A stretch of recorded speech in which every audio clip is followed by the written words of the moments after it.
Queridos, abramos a palavra do Senhor no livro de Neemias. Neemias, capítulo 1, versos 1 até o verso de número 4. Neemias, capítulo 1, versos 1 a 4.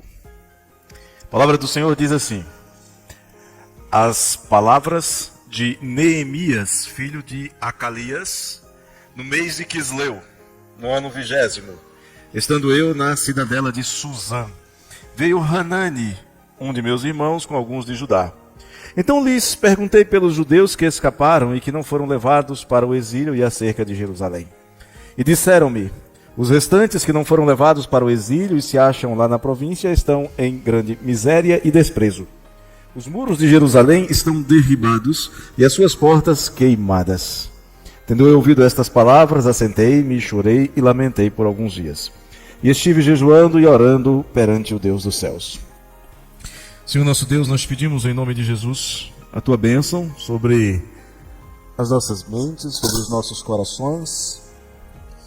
Para meditar na tua palavra, Senhor, seja o Senhor a falar conosco, a nos instruir, a dizer o que o Senhor deseja de nós, e que o nosso coração seja inclinado segundo o seu querer, Senhor, para sermos o que o Senhor quer que sejamos, para que vivamos para a sua glória e louvor, para que o teu nome seja engrandecido em nossas vidas, e para que aqueles que não te conhecem, vendo o que o Senhor faz em nossas vidas, tenham que dizer que nós temos um grande Deus, e assim, ó Deus, eles possam voltar-se para ti. Louvamos, Senhor Pai, com ações de graças, em nome de Jesus. Amém. Neemias, em primeiro lugar, antes de ser qualquer outra coisa, ele era servo do Senhor. Mas ele era também copeiro do rei. E ele foi escolhido por Deus para ser o restaurador das muralhas de Jerusalém. Mas não só restaurador das muralhas de Jerusalém, mas também para restaurar a dignidade de Israel como povo, como uma nação. Alguns anos antes, Esdras tinha ido para Jerusalém. Um pouco antes de Esdras, Zorobabel. E estes servos de Deus foram para Judá, cumpriram o propósito da sua missão. Os muros estavam derribados, não porque Zorobabel ou porque Esdras tivessem falhado, mas eles fizeram o que Deus queria que eles fizessem. Eles cumpriram o seu tempo, o seu ministério, o seu trabalho, e agora era a vez de Neemias. E quando Neemias chega em Jerusalém, ele ainda tem o privilégio de contar por um tempo com o trabalho sacerdotal de Esdras. Mas Esdras teve que parar a sua obra por um tempo. Esdras pensava em reconstruir a cidade, mas ele não pôde fazê-lo. Alguns opositores, alguns adversários cruéis, inimigos de Israel, se levantaram contra eles e acusaram Esdras, que buscava reconstituir o culto ao Senhor. Acusaram Esdras de estar planejando reedificar a cidade para levantar uma rebelião contra o rei Artaxerxes. Esse Artaxerxes é o mesmo de Ester e Mordecai. Esse Artaxerxes era um rei que ele era pródigo em se cercar de maus conselheiros. Por exemplo, ele deu ouvidos a Ramã no tempo de Ester. E por causa dele, por causa de Ramã, quase que os judeus foram destruídos. Ele deu ouvidos a conselheiros que o incentivaram a ir contra a Grécia. E ele quase que teve o seu império destruído. E nos dias de Esdras, ele deu ouvido a homens como Bislão, Mitredate, Tabeel, Reum e Sinsai, e mandou que a reedificação da cidade, das casas, parasse. Nesse período, Deus move o coração de Neemias. E Neemias era um homem que tinha no seu coração 3 princípios fundamentais. Ele possuía verdadeiro interesse pelo bem-estar, tanto moral quanto espiritual e até material do povo de Deus. Ele sabia que para obter sucesso na sua empreitada, ele deveria depender inteiramente de Deus. E ele tinha no seu coração uma decisão, uma resolução, uma vontade firme para servir ao Senhor. E a nossa Bíblia traz a história desse homem. Pouca coisa, na verdade, da história desse homem, porque a história dele está aí não para que nós o conheçamos, mas para que nós saibamos o que Deus faz na vida de pessoas comprometidas com Ele e com a sua obra. No final das contas, a história de Neemias é a história do que Deus faz, utilizando pessoas simples, como Zorobabel, como Esdras, como Neemias, como você e como eu. Esses princípios que nós encontramos em Neemias podem ser os nossos princípios. Mesmo quando nós encontrarmos pessoas que se oponham à nossa fé. Mesmo que a nossa fé seja provada, se nós colocarmos em prática esses princípios, ela será aprovada. Tiago, por exemplo, no capítulo 1, versos 2 a 4, diz assim: meus irmãos, tende por motivo de toda alegria. Quando nós somos provados, geralmente a primeira condição é de desânimo, de preocupação. Tiago diz: não, meus irmãos, tende por motivo de toda alegria o passardes por várias provações, sabendo que a provação da vossa fé, uma vez confirmada, produz perseverança. Ora, a perseverança deve ter ação completa, para que sejais perfeitos e íntegros, em nada deficientes. Olhando para a história de Neemias e do que Deus fez através de Neemias, eu quero trazer para vocês, quero trazer para a nossa reflexão 4 princípios que podem nortear o trabalho de quem está disposto a ser útil no reino de Deus. E eu creio que você veio para cá esta noite, que você veio aqui para aprender como ser útil no reino de Deus, como ser melhor servo de Deus, como adorar com mais integridade ao Senhor Deus. Se fosse por diversão, se fosse por luzes, por entretenimento, você não estaria aqui nesta noite. Então você veio para conhecer a palavra de Deus, para saber o que Deus quer para a sua vida. E colocando em prática o que Deus quer para a sua vida, você ser um servo melhor. O primeiro princípio que nós encontramos na vida deste homem, que ele mostra para a gente aqui, é que se nós queremos fazer bem a obra do Senhor, se estamos dispostos a fazer a obra do Senhor, nós precisamos ter uma visão muito clara do que está ao nosso redor. Este Neemias era um homem ocupado.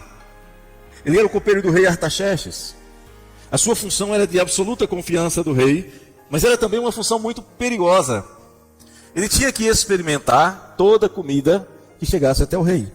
Toda bebida que lhe fosse servida tinha que passar por ele primeiro. Ou seja, se alguém quisesse envenenar o rei, quem perderia a vida era Neemias. Era um risco nada desprezível em um ambiente de intrigas palacianas. Neemias é um judeu, mais um judeu que tem acesso ao rei e à rainha, como Daniel tivera no passado. Apesar de ser um eunuco, a sua vida, o seu status, o lugar que ele ocupava, era invejado por muitos.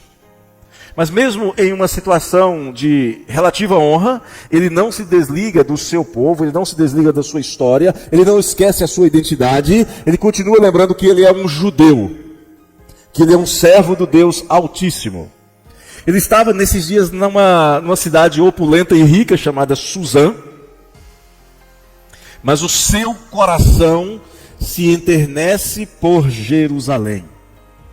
E quando ele sabe de como as coisas estão, nós encontramos ele entrando num estado de tristeza, mas ao mesmo tempo de busca de Deus. Ele escuta que o estado de Jerusalém, ou dos que ficaram, daquele restolho que havia sido prometido nos dias de Isaías, quando o Senhor fala: olha, você vai, eu vou destruir a terra, e vai ficar a 10ª parte, e se ficar a 10ª parte eu vou destruir de novo, e vai ficar só o toco. Chega para Neemias a informação de que os seus irmãos se encontram em grande miséria, em profundo desprezo. As muralhas em ruínas, as portas incendiadas, a cidade destruída.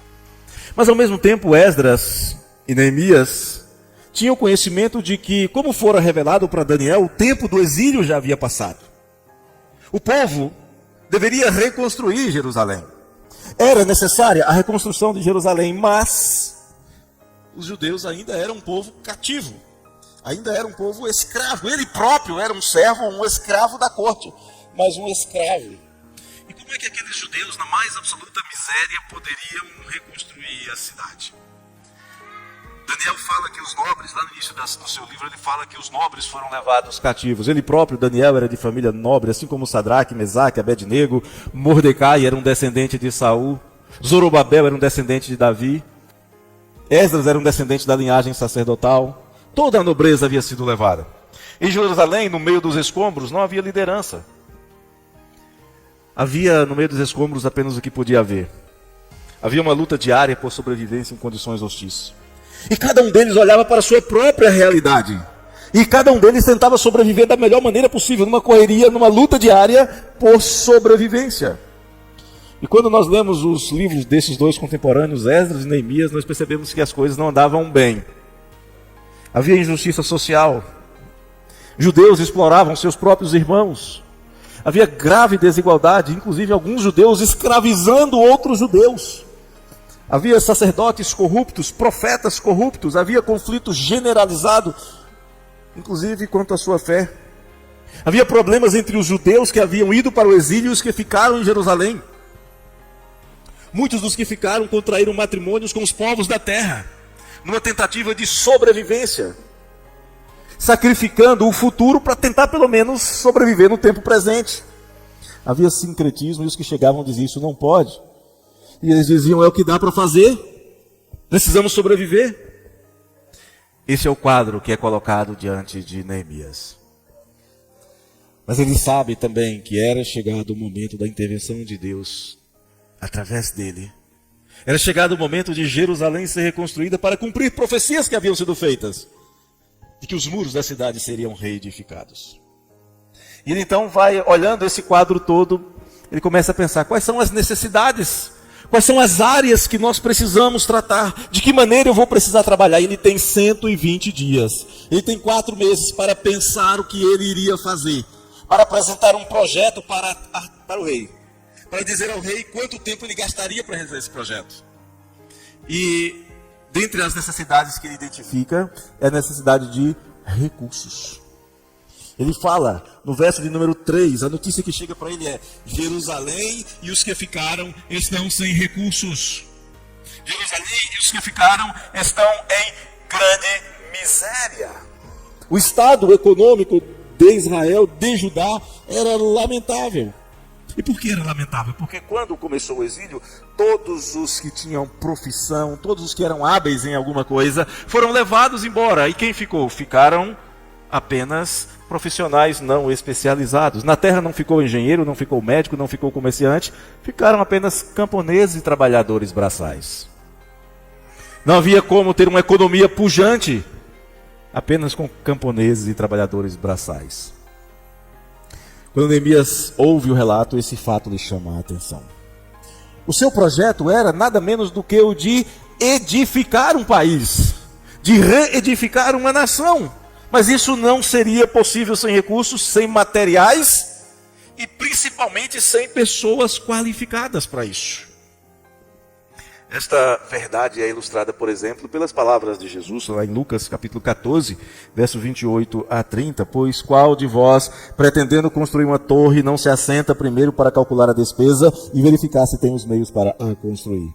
Para não suceder que, tendo lançado os alicerces e não a podendo acabar, todos os que virem zombem dele, dizendo: este homem começou a construir e não pôde acabar. A orientação de Jesus é: para você fazer uma obra, você precisa saber quais os recursos necessários. E eu creio, eu tenho plena convicção de que para a obra do Senhor, o Senhor providencia todos os meios para que ela seja realizada. Exemplos, foi assim com Elias. Elias foi alimentado, foi sustentado pelo Senhor através de corvos por vários dias. Elias foi sustentado por uma viúva na terra do maior inimigo que ele tinha, do pai da rainha de Israel, que havia dito que o mataria. Ele vai para Sarepta. Foi assim também com Jesus, que após 40 dias jejuando foi alimentado pelos anjos. Da mesma forma aconteceu com o apóstolo Paulo. Paulo planejava, desejava, sonhava pregar o evangelho em Roma. Planejou algumas vezes e teve suas tentativas frustradas, até que Deus providenciou todos os recursos para Paulo ir a Roma. transporte, alimentação, escolta armada. E por que Paulo precisava de uma escolta armada? Porque mais de uma quarentena de judeus haviam feito um voto de não comer e não beber enquanto não matassem Paulo. Então o Senhor providenciou que ninguém o tocasse, dando a ele uma escolta armada para que ele pudesse chegar à capital do Império, a Roma, onde pregava o evangelho destemidamente e sem oposição. Tudo custeado pelo governo romano. Você pode ver a descrição disso em Atos capítulos 27 e 28. E é claro que o governo romano não sabia que estava trabalhando para a glória de Deus, para a obra do Senhor. Mas o Senhor fez com que eles fizessem isso, porque o destino das nações está nas mãos do Senhor, diz o Salmo 22, verso 28. Então Neemias aqui é informado do primeiro problema. Nós precisamos de recursos. O primeiro trabalho dele como eventual administrador seria levantar, suprir as necessidades econômicas do povo. Isso requeria trabalho, requeria técnicas de produção, requeria pessoas habilitadas para treinar os moradores, requeria armazenamento de grande quantidade de comida e todas as dificuldades que isso acarretaria. É por isso que quando ele não vai sozinho, ele leva uma equipe com ele. O desafio econômico de Neemias era enorme. Ele precisava se preparar para executar esta tarefa tão grandiosa. Ele faz isso de maneira piedosa. Ele não engana ninguém. Ele ora, ele jejua, ele pede ao Senhor que lhe dê graça. E o Senhor supre a necessidade de provisão. Havia uma segunda necessidade, tão ou mais importante do que a primeira. Ainda no verso 3, disseram-me: os restantes que não foram levados para o exílio se acham lá na província, estão em grande miséria e desprezo. Esta era a segunda dificuldade a ser enfrentada. O abatimento emocional, a humilhação a qual aquele povo havia sido submetido por um século, resultaram em um povo desprezado que se sentia fraco e desprezível. É claro que não há aqui um paralelo direto, mas me vem à memória a saída de Israel do Egito. Deus fala com Moisés, Deus ordena que Moisés envie espias à terra de Canaã, a terra que Deus havia prometido dar a Abraão, a Isaac e a Jacó. E ele envia 12 espias, e eles retornam 40 dias depois. E apresentam um relatório unânime. Começou bem. Relataram a Moisés e disseram: fomos à terra que nos enviaste e verdadeiramente mana leite e mel. E eles haviam trazido um cacho de uvas que era necessário 2 homens para carregar. Este é o fruto que trouxemos dela. Até aí tudo bem. Mas aquele povo era um povo que ficara no Egito durante mais de 400 anos. Aquele povo era um povo que estava há séculos escravizado, que não sabia o que era ser livre. Era um povo com a sua autoestima lá embaixo. E 10 de 12, a grande maioria, o célebre todo mundo, 10 disseram que não deveriam entrar, pois ali habitavam vários povos com cidades fortificadas e gigantes. E eles dizem assim: olha, nós parecíamos como gafanhotos à vista deles. Não vamos não. Nós somos muito fracos, nós somos muito pequenos, nós somos incapazes. Não vai dar. E o povo então pranteia e chora e resolve não ir. Outro episódio que nós podemos anotar aqui é quando os israelitas, liderados por Saul, são confrontados com não muitos, mas um gigante. Golias de Gate. Um homem afrontando os exércitos de Israel, e ninguém ousava tomar uma atitude. Nem mesmo Saul, aquele que era cantado pelas mulheres como tendo matado os seus milhares. Ele estava com medo de um homem apenas. Até que Davi olha, e o que Davi vê diante dele? Um gigante. E não menospreza o que está diante dele, é um gigante. Mas ele lembrou algo que os israelitas parece que haviam esquecido. Nenhum gigante é maior do que Deus. Não vou alegorizar, não vou super espiritualizar, mas é isto. Nenhum gigante é maior do que Deus. Ninguém é maior do que Deus. As nações são menores do que Deus. São como um grão de areia, um pingo que cai do balde. São como nada, como menos que nada. São como um vácuo. Imagine um gigante sozinho. Com Deus mesmo os gigantes podem ser derrotados. Davi lembra: com as minhas mãos eu derrotei um leão. Eu não enfrentaria um leão. Com as minhas mãos, ele disse, eu enfrentei e derrotei um urso. E eu vou contra esse incircunciso em o nome do Senhor. Veja, um povo com mais de 600 mil homens com medo de algumas cidades fortificadas. Um exército com um rei acostumado a matar os seus milhares com medo de um duelistazinho filisteu, só porque ele tinha mais ou menos aí entre 2,60 e 3 metros de altura. Só isso. O trabalho de Davi e o trabalho de Moisés foi, em primeiro lugar, colocar as coisas na perspectiva correta. Um gigante pode ser batido, desde que não seja enfrentado em seus próprios termos, desde que seja enfrentado em nome do Senhor. E o trabalho de Neemias era semelhante, era trazer ânimo novo para um povo abatido. Era animar aquele povo de modo que a obra a ser realizada, que não era obra deles, mas era para eles, que era para a glória do Senhor, para que a obra não fosse vista como impossível. Lembre-se, Esdras tinha ido 18 anos antes. Neemias e com ele o povo, trabalhando juntos sob a bênção de Deus, puderam reconstruir as muralhas, puderam restaurar os muros de Jerusalém em 52 dias. Não foram 52 meses. Não foram como as obras públicas brasileiras que demoram décadas. Foram 52 dias.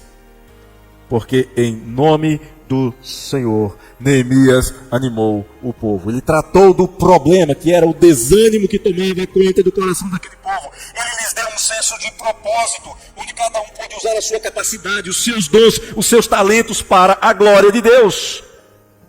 E os muros de Jerusalém foram reconstruídos, apesar do escárnio dos adversários, apesar de oposição interna, apesar de gente tentando trair e matar a Neemias. Os muros foram reconstruídos em 52 dias. Ânimo para aquele povo. Mas havia uma terceira necessidade. Ainda no verso 3, disseram-me os restantes que não foram levados para o exílio e se acham lá na província, estão em grande miséria e desprezo. Os muros de Jerusalém estão derribados e as suas portas queimadas. Jerusalém, a cidade fortificada, a cidade do grande rei. Muros derribados, portas queimadas. Era literalmente um montão de ruínas. Era o que havia restado. Esse é o terceiro aspecto do relatório de Hanani. Um povo miserável, um povo desprezado e um povo sem segurança alguma.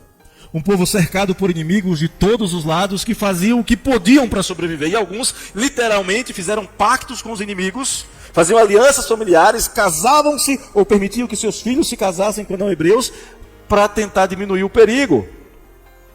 Sem perceber, com essas alianças mundanas, eles estavam sacrificando o futuro da nação para manter um presente simplesmente miserável.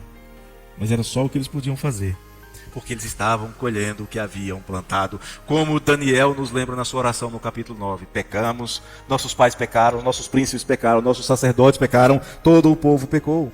Estavam colhendo o que eles haviam plantado. E eles foram advertidos quase um século antes pelo profeta Isaías.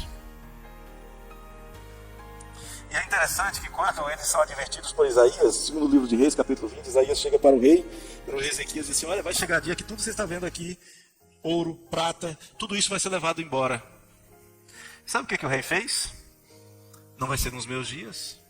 Boa é a palavra do Senhor. Meus dias serão tranquilos, o que vem depois não me importa. Era exatamente isso que os judeus estavam fazendo. Não importa se não haverá Israel amanhã. O que importa é que eu sobreviva hoje. Eles não podiam ter segurança porque Deus havia dito, também através de Isaías, que por causa da desobediência deles, eles seriam devorados à espada. Eles não podiam ter segurança porque Deus havia dito que eles e seus filhos seriam feitos escravos. Eles não podiam ter segurança porque eles confiaram em carros e em cavalos e em cavaleiros, e eles desprezaram o Senhor, que é sol e escudo. Eles não podiam ter segurança porque desprezaram a única fonte de segurança em quem eles deveriam confiar completamente. 2 Samuel 22:3, a palavra diz: o meu Deus, o meu rochedo em que me refugio, o meu escudo, a força da minha salvação, o meu baluarte e o meu refúgio. O Deus, ó Deus, da violência tu me salvas. Ele não cita ninguém, nenhum rei, nenhum príncipe, nenhum general. Ele fala de Deus como seu rochedo, seu refúgio, seu escudo, a força da sua salvação e o seu baluarte. Deus e só Deus. Israel não podia ter segurança enquanto não confiasse em Deus. Nós não teremos segurança enquanto não confiarmos no Senhor. E agora, nesses dias, nos dias de Neemias, eles tinham um problema pior, porque um dia eles tiveram carros e cavalos. Agora eles não têm nem carros nem cavalos. Não têm cavaleiros. Eles não poderiam clamar pelo grande templo do Senhor, porque o que eles tinham era um templo muito menor, tido como insignificante pelos que os conheceram. No passado eles haviam utilizado o templo do Senhor como um grande amuleto. Agora não podiam mais. Eles precisavam de segurança.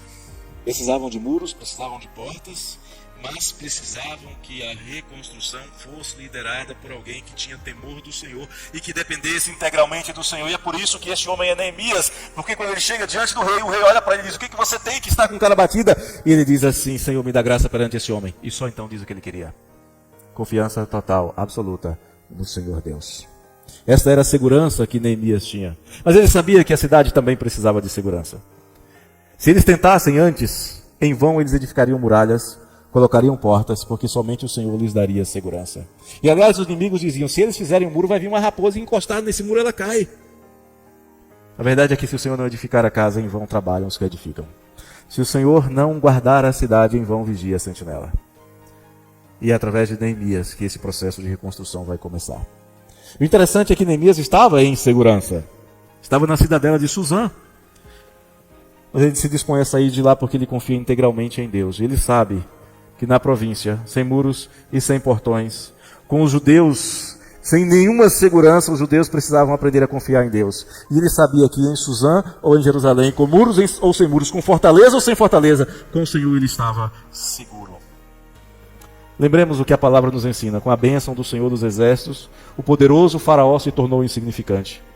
Cidades fortificadas tiveram suas muralhas destruídas, mas sem Deus, uma vilazinha de 20 mil habitantes chamada Ai foi capaz de infligir dura derrota aos soldados liderados por Josué. A obra do Senhor é para que nós a façamos, mas é para que nós a façamos confiantes na segurança que vem do Senhor, sabendo que os resultados aparecerão se confiarmos inteiramente no Senhor, como diz o Salmo 37, confia no Senhor e faze o bem, habita na terra e alimenta-te da verdade. Precisavam de recursos, e o Senhor providenciou. Quando Neemias foi, o rei disse: leva um bocado desse dinheiro aqui para lá. Deu recursos. Eles precisavam de motivação, e Neemias com o seu grupo, com a sua equipe, chega e os motiva, lembrando-os de que a força deles vinha do Senhor. Precisavam de segurança, e Neemias lembra que a segurança vem do Senhor. Mas a principal necessidade daquele povo era a bênção de Deus sobre as suas vidas. É provável que você como cristão já tenha se perguntado: como é que eu posso ser útil? Ou como é que eu posso ser mais útil? Como que eu posso ir além do que já tenho sido útil na obra do Senhor? Como é que eu posso fazer para eu ser um pouco melhor do que um servo inútil? Ou não ser um peso? Neemias conhecia de administração. Ele administrava a mesa do rei. Com as informações que Neemias tinha de Jerusalém, ele não tinha ilusões a respeito das dificuldades que ele teria que enfrentar. Mas se ele sabia das dificuldades, e ele sabia, e certamente esse relatório que ele coloca aqui no capítulo 1, dos versos 1 a 4, é um resumo do que lhe foi contado. Porque não imaginemos que ele chamou Hanani, e Hanani falou para ele uma frase e foi embora. Aqui é só um resumo. Ele não tinha ilusões a respeito do que o esperava. Mas ele sabia onde estava a resposta para os seus problemas. 120 dias, orando, jejuando e planejando. Orando ao Senhor, jejuando perante o Senhor. E dizendo para Deus: Senhor, este é o desejo do meu coração. Este é o caminho que eu quero trilhar. E eu estou colocando isso diante do Senhor. E eu quero que o Senhor abençoe as obras das minhas mãos. Eu quero que o Senhor abençoe os meus caminhos. Ele passa 120 dias fazendo isso. E ele vai demonstrar então 3 atitudes, 3 maneiras de ele se envolver com aquela obra e que nós podemos colocar em prática. Primeiro, ele tem uma atitude absolutamente racional. Ele se aquieta, se assenta, analisa, reflete, raciocina sobre o que aconteceu, por que aconteceu, como está. Mas ele quer saber, quer planejar também como estará. Ele olha para o estado daquele povo que pertencia exclusivamente a Deus. E que Deus jamais deixou de considerar o seu precioso tesouro, guardando-o como a menina dos seus olhos, disciplinando, é verdade, porque foi necessário, mas ainda assim, guardando-o como a menina dos seus olhos. Um povo que foi infiel, mas ele permaneceu fiel. E ele analisa racionalmente a situação. Ele sabe o porquê, ele sabe o como, mas ele quer definir o para onde. Além de uma atitude racional, ele se envolve emocionalmente. Não podemos pensar que nós vamos nos envolver com a obra do Senhor se não tivermos amor ao Senhor e ao seu povo e à sua obra. se não estivermos dispostos a sorrir com os que sorriem e a chorar com os que choram. E o que Neemias faz é, ele lamenta, ele chora, porque ele sabia que todo o desprezo, que toda a miséria, que toda a insegurança que Israel enfrentava, que toda aquela dor era merecida. E mais ainda, ele sabia que nem nele, e nem em nenhuma outra pessoa que ele conhecia havia poder para reverter aquela situação. A solução era simples, estava lá no segundo livro das Crônicas.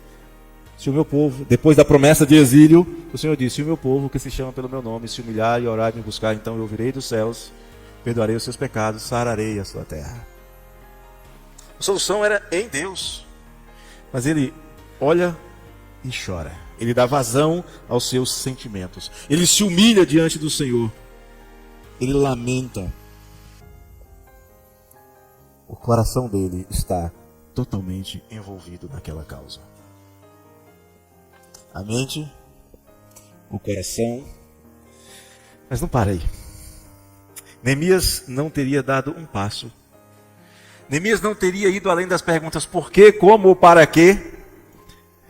Neemias não teria passado de uma crise de choro e angústia se ele não tivesse tomado mais uma atitude. Ele se envolve espiritualmente com a questão. Ele ora a Deus, ele coloca a sua situação e a situação do seu povo, os desejos do seu coração diante do Senhor e espera pacientemente a resposta que o Senhor mandaria no momento apropriado.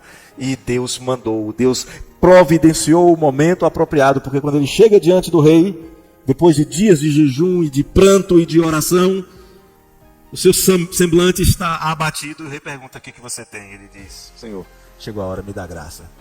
Aí ele diz: eu não posso estar feliz, eu não posso estar sorridente, eu não posso estar alegre sabendo que a cidade dos meus pais está assolada. E o rei então diz: quantos dias você quer? Quanto tempo você quer para ir para lá? Talvez esperando que Neemias dissesse: eu vou planejar. Neemias já tinha um projeto na mão, está aqui, ó. Eu preciso de tantos dias para fazer a obra, porque ele confiava no seu Deus. Ele se envolve intelectualmente, ele se envolve emocionalmente, mas ele tinha uma confiança em Deus absoluta, porque ele sabia que o Senhor iria abençoá-lo na reconstrução de Jerusalém. Eu acredito que talvez você, em algum momento, talvez você enfrente algumas dificuldades, talvez você esteja lidando com problemas que te afligem. Talvez você olhe para o futuro e veja um enorme desafio, uma barreira intransponível, um mar, um oceano que não dá para atravessar, um rio caudaloso, uma cidade fortificada, um leão, um urso, alguma coisa assim. São problemas, são desafios. Agora imagine o que se passava, a sensação esmagadora e de incapacidade pessoal no coração de Neemias. Quem sou eu para reconstruir uma cidade que está assolada? Quem sou eu para reconstruir uma nação que está destruída? Mas ao mesmo tempo Neemias sabia que o seu Deus, o Deus em quem ele confiava, era aquele para quem não há impossíveis em nenhuma de suas promessas. Deus havia prometido que levaria de volta do exílio um povo que um dia fora rebelde e de dura serviço. Deus havia prometido que quando este povo se arrependesse dos seus pecados, ele o restauraria. Nós vemos Esdras fazendo oração de confissão, nós vemos Daniel fazendo oração de confissão e pedido de restauração, nós vemos Neemias fazendo essas mesmas orações.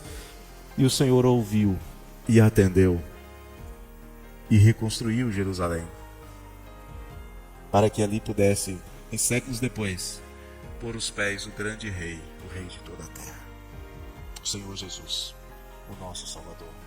Sem saber, Neemias estava preparando o palco da minha e da sua redenção. Sem saber, Neemias estava preparando o lugar onde o Senhor Jesus manifestaria de maneira plena a glória de Deus, onde ele entregaria a sua vida para livrar você não do cativeiro de Babilônia, mas do cativeiro de Satanás, do inferno e da morte.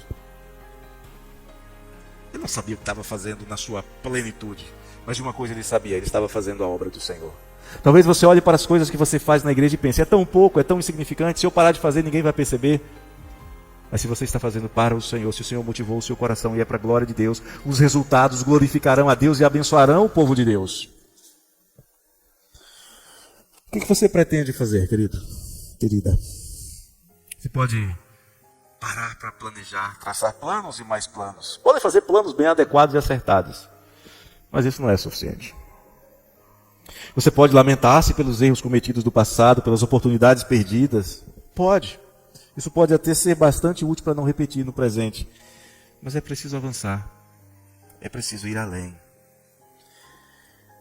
Devemos colocar o nosso passado, os nossos anseios diante do Senhor. E sabendo que o passado e que os anseios do tempo presente podem nos sobrecarregar. Mas colocar tudo isso diante do Senhor porque Ele pode trazer alívio. Ele pode restaurar as nossas forças. Ele pode nos revigorar. Ele pode nos dar satisfação. Aliás, só Ele pode nos dar a verdadeira satisfação. E é uma satisfação que você não pode conseguir de maneira alguma, que você não pode conseguir em troca de emoções, em relacionamentos, você não pode conseguir com os seus recursos financeiros, que você só pode conseguir pela graça de Deus. Eu costumo dizer que a satisfação que Deus traz é como uma questão matemática impossível. Isaías 40, 29, o profeta diz assim: Deus faz forte ao cansado. Eu estou cansado, posso ser fortalecido. Isso parece normal, não resta dúvidas. Mas Ele também multiplica as forças ao que não tem nenhum vigor. Aí a coisa muda. Ele pega o zero e multiplica. E aquele que não tem nenhum vigor, caminha, corre e voa. Só Deus pode fazer isso. E essa é a minha proposta, essa é a nossa proposta neste momento. Que você se coloque diante do Senhor. Agora. Que você diga ao Senhor o quão imerecedor você é. E ao mesmo tempo, quão você precisa da graça dele. Momento de humilhar-se e mostrar a sua absoluta dependência dele para tudo, inclusive para continuar vivendo. Como Neemias, Daniel, é tempo de reconhecer quem é o Senhor. É tempo de reconhecer que Ele é o seu Senhor em todos os seus caminhos. É tempo de nós nos humilharmos diante dele, sabendo que no devido tempo Ele edificará a obra através de nós e nos exaltará. Sem Deus e sem nos colocarmos diante do Senhor, chorar, prantear, planejar, tudo isso é absolutamente inútil. Somente a entrega dos nossos caminhos ao Senhor resulta em bênção de Deus. Eu acredito que você quer a mesma coisa que Neemias queria. Não, pastor, eu não quero reconstruir muros de uma cidade. Você quer ver o povo de Deus abençoado e em segurança e andando altaneiramente diante do Senhor em alegria. Eu creio que você quer isso. E o que fazer então? Tomar a firme resolução de servir ao Senhor em todos os seus caminhos. Isso pode significar algumas coisas. Lembra que para Neemias significou deixar o seu posto de trabalho lá em cima, próximo do rei. Deixar provavelmente o seu quarto, o seu apartamento confortável. Deixar a segurança da cidadela de Suzã, num clima ameno e agradável. Dispor-se a servir ao Senhor pode significar sair do comodismo religioso. Eu estou na igreja, está tudo bem. Os judeus estavam em Jerusalém, mas não estava tudo bem. Pode significar sair do comodismo familiar. Muitos haviam se casado com mulheres asdoditas e de outros povos. E Esdras chega lá e diz, pode parar com isso. Neemias chega e diz, vamos acabar com isso. Pode significar sair do seu conforto profissional. Vai para o seu trabalho, faz a sua função, volta para casa e está tudo certo. Neemias diz, não é isso não. Neemias deixou o seu trabalho. Pode significar abrir mão do seu conforto financeiro. Neemias tem direito a chegar em Jerusalém e pedir que os habitantes de Jerusalém suprissem a sua mesa. Ele diz, eu não quero saber de nada disso, eu não vou receber, eu não vou exigir, eu abro mão disso. Significa que você pode precisar deixar qualquer forma de conforto que você tem e se colocar à disposição do Senhor, como fez Isaías. O Senhor pergunta, a quem enviaremos e quem há de ir por nós? Sem perguntar para onde nem para fazer o que, Isaías diz, eis-me aqui, Senhor. Envia-me a mim. Somente depois é que ele tem a má notícia. Eu vou enviar você e você vai pregar e o povo não vai te ouvir e o povo vai ser destruído. Ele diz, tá bom, Senhor. Até quando? Até quando não restar quase nada. Ele diz, tá bom, Senhor, eu vou. Disponha-te. Disponha-te para o que der e vier. Seja o que for que Deus tenha preparado para você, eu tenho certeza de uma coisa. A sua vontade é boa, é perfeita e é agradável. Ele fará com que todas as coisas cooperem para o seu bem, porque Ele tem te amado com amor eterno e imenso. E amou você de tal maneira que deu o seu Filho para morrer na cruz por você. Então disponha-te e faça a obra que o Senhor tem chamado para fazer. Utilize os seus dons, os seus talentos, os seus recursos, o que você tem e o que você é. tudo isso utilize para a glória de Deus. Seja forte e corajoso. Fortifique-te e tenha de bom ânimo, porque o Senhor é contigo. Vamos orar? Convido os amados a ficarem de pé.